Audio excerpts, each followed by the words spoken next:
L'interview d'Abdelaziz Alaoui. Vous êtes vice-président de l'Association internationale de la mutualité pour la région Afrique et Moyen-Orient. Quels sont les enjeux du mutualisme dans cette partie du monde?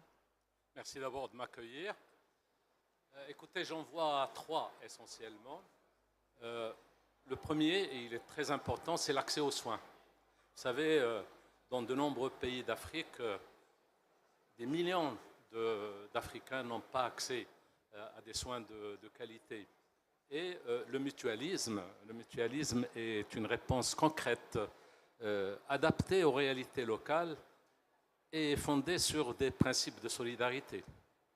Le deuxième enjeu, et là aussi il est très important, c'est la reconnaissance.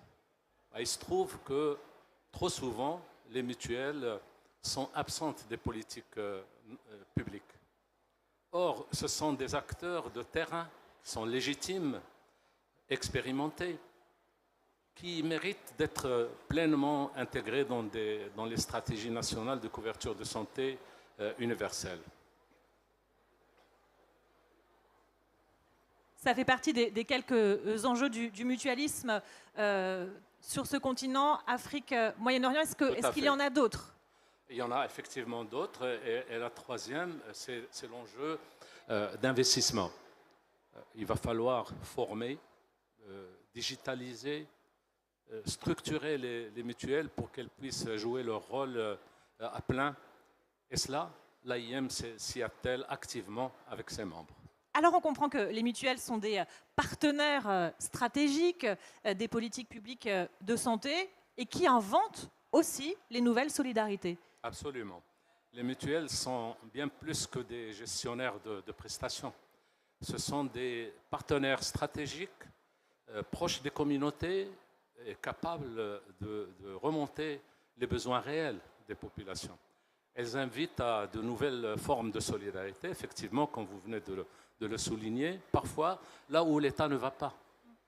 Donc, prenez le Sénégal, par exemple, plus de 600 mutuelles communautaires ont été mobilisées dans le cadre de la mise en place de la couverture maladie universelle.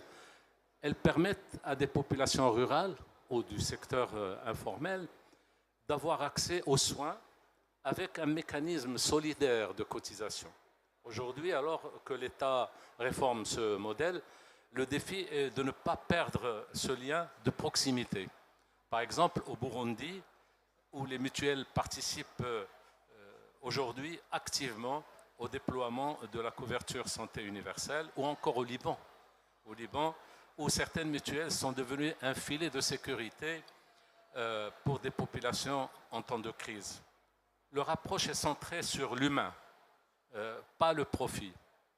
Et donc, c'est justement ce qui en fait des acteurs incontournables d'une santé plus juste et plus durable.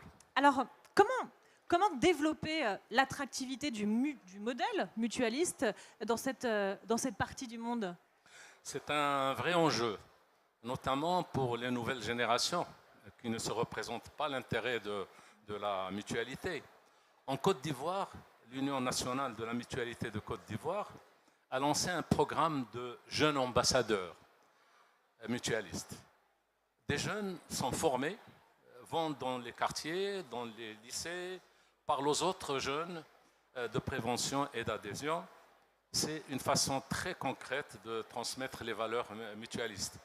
Ainsi, nous montrons que les mutuelles sont modernes, efficaces et solidaires et qu'elles peuvent répondre à des besoins très concrets. Il faut investir dans la formation, la gouvernance, le numérique. Il faut aussi mieux communiquer sur l'impact réel des mutuelles. Combien de familles protégées? Combien de soins facilités? Combien de vies changées? l'AIM travaille avec ses membres pour valoriser ces réussites. Au Sénégal, au Togo comme au Maroc, des mutuelles démontrent chaque jour qu'il est possible d'allier proximité, efficacité et solidarité. Dans cette zone de l'Afrique et du Moyen-Orient, les enjeux sont très nombreux pour les mutuelles. Enjeux climatiques, numériques, question de la soutenabilité du système. Comment est-ce qu'elles parviennent à les surmonter? Écoutez, les mutuelles en Afrique s'adaptent. elles s'adaptent, elles innovent, souvent avec peu de moyens.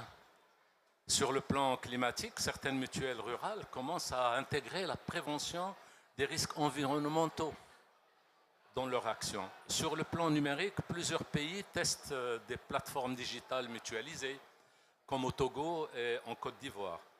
Le défi de la soutenabilité est central. Il faut renforcer les mécanismes de financement, impliquer les pouvoirs publics et les partenaires internationaux.